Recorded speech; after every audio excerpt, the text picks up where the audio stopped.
Hey guys, welcome back to my channel. My name is Alex. Glad you're here. I'd like to give you another update on the carnivore diet. So things have been going really well. February was a very crazy month and I was able to stay on the diet. I had a single cheat day, which I'm going to talk about, and I did some experimentation. So let's get into it. So first things first, cheat day. So I had a cheat day scheduled around Valentine's Day, so the Friday after Valentine's Day. And really all I did was eat a single meal. It, had a bunch of pasta in it and noodles, and I put cheese on it and all kinds of other stuff. And then I went out for ice cream afterwards. And so the first thing that is interesting about that is the food didn't really taste that good. Normally I would love that kind of food and be like, oh yeah, give me more. Like, I love noodles. And the place that we went is a place that I have liked in the past. So the food wasn't, it wasn't satisfying. And then we went out for ice cream afterwards. We went to Cold Stone and it was kind of the same way. It was not satisfying. I remember feeling like I felt a desire to eat and take advantage, hey, I'm cheating, let me get my money's worth sort of thing. But I ended up not even being able to finish the ice cream either. So that was encouraging that my tastes have changed and my body's not really craving that junk food as much. And I did my normal thing where I fast the day after and then I ate dinner. I ate a carnivore dinner that, 24 hours after that meal. So I felt okay, but I got very constipated from that.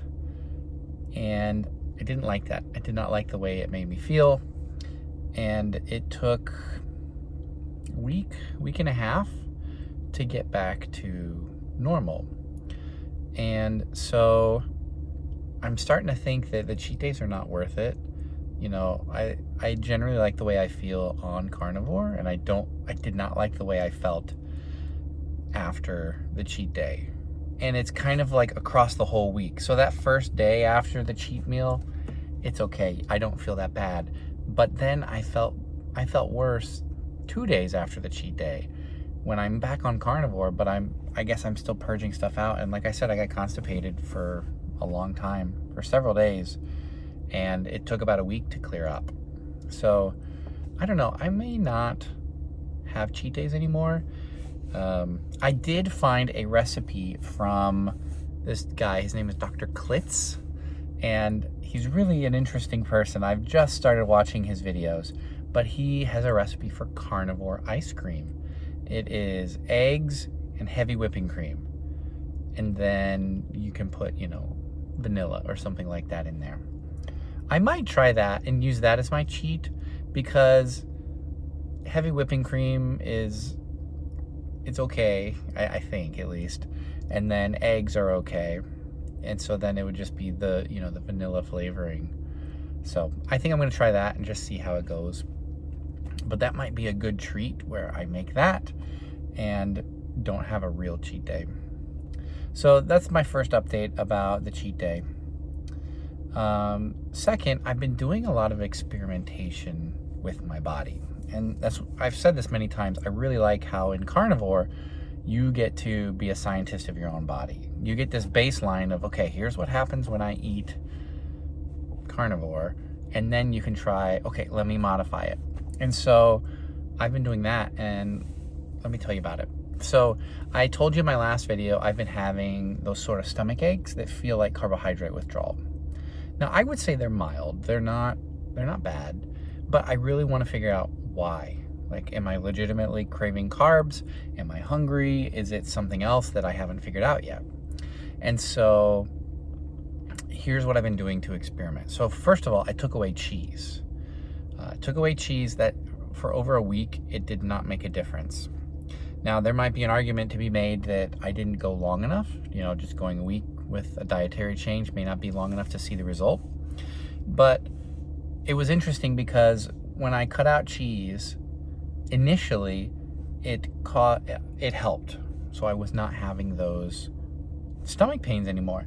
And that to me was evidence. Okay, it was cheese that was making me feel that way. I'll cut cheese out. But then, continuing with the no cheese trend, I started getting those stomach pains again. So I thought, huh. And so I put cheese back in, and then I tried cutting out seasoning. So I put seasoning on my steaks and my ground beef and my eggs. And, I told you in the past, I try to aim for stuff that is 0 carbs and 0 sugar.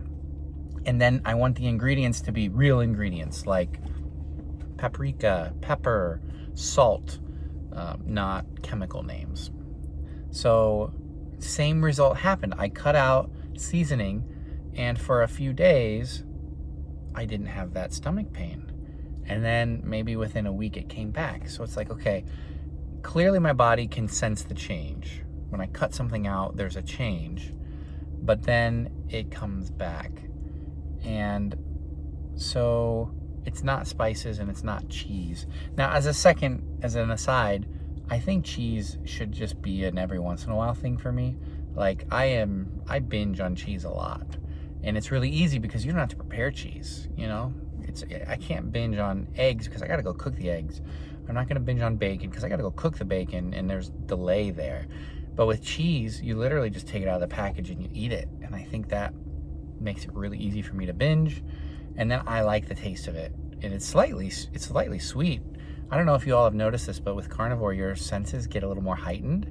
And so I can taste the lactose that is in milk. Milk tastes sweeter to me when I'm on carnivore. I'm just more sensitive to it. But anyway, I think maybe I need to just minimize cheese, but not get rid of it. But anyway, I might bring back spices. And so the latest thing I've been trying is my salt intake. So historically, what I've done for salt is I use those little element packets, and actually I've got a little leftover one right here that is being blasted by the sunlight. I do the element raw, and I usually drink that at one time in the day, usually in the morning, or usually in the evening after I get home from work. But I put it in a drink and just shotgun it. What I've been trying to do is spread the salt out over the day. So I have a big water bottle that I fill with water, and I put the salt in there, and it takes me about the whole morning to drink one of these, and then I drink a second one in the afternoon. So I'm drinking 2 per day, 2 element packets per day, just to see if that helps. And the verdict's still out on that. It might be helping, but like I said, it seems like I can make a change and my body responds favorably by, getting rid of the hunger. And then, by the end of a week, it comes back. So I'm going to see how this goes.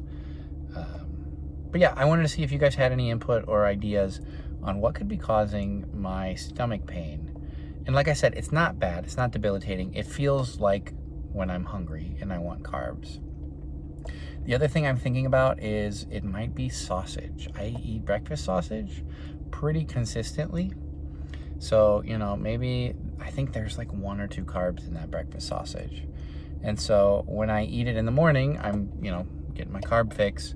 And then I get to probably right before lunch and I start to feel the hunger pain a little bit. And then I eat and it kind of goes away. And then by the time I get home, right before dinner, I'm feeling it again. So maybe it is just straight up carbohydrate craving from the sausage. That's the only source of carbs in my diet right now.